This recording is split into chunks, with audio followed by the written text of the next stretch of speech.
This upload is to illustrate what's involved in replacing a furling line on a Selden Furlex 200S roller reefing system.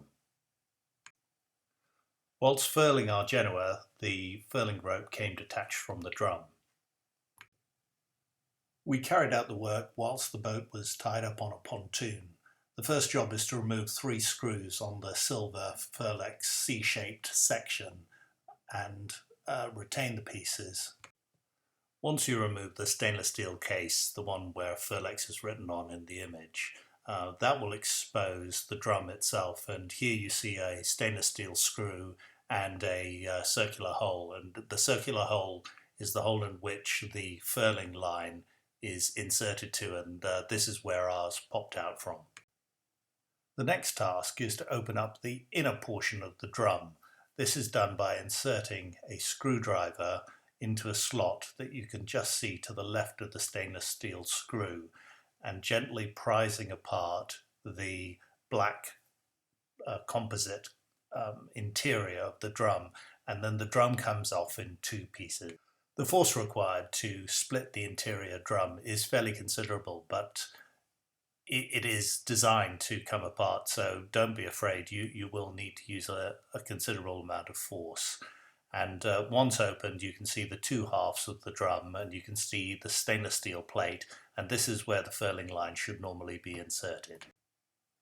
In our case, it was then a matter of inserting the furling line and clamping it down on the stainless steel plate, refastening the stainless steel screw that went into the stainless steel plate, and closing the system up, in effect reversing the process of taking it apart.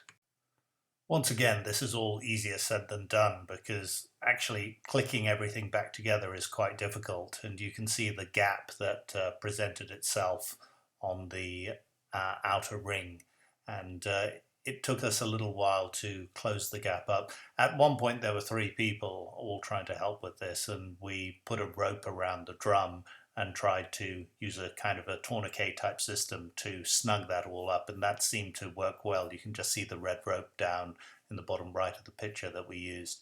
So it is a little fiddly to get back together. It's fiddly to take apart. Do keep all your screws very carefully, and it's an activity best not performed when underway.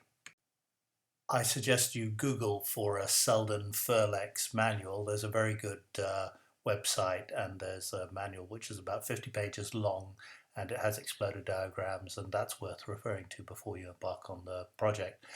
I hope that's of some assistance. We struggle to find any video. The reason that there's no video is because you need 2 or 3 pairs of hands to help do all of this, and to film it all concurrently when you're trying to get a job done is really rather difficult. So apologies there's no video, but I hope some of the stills are helpful. Good luck. Bye.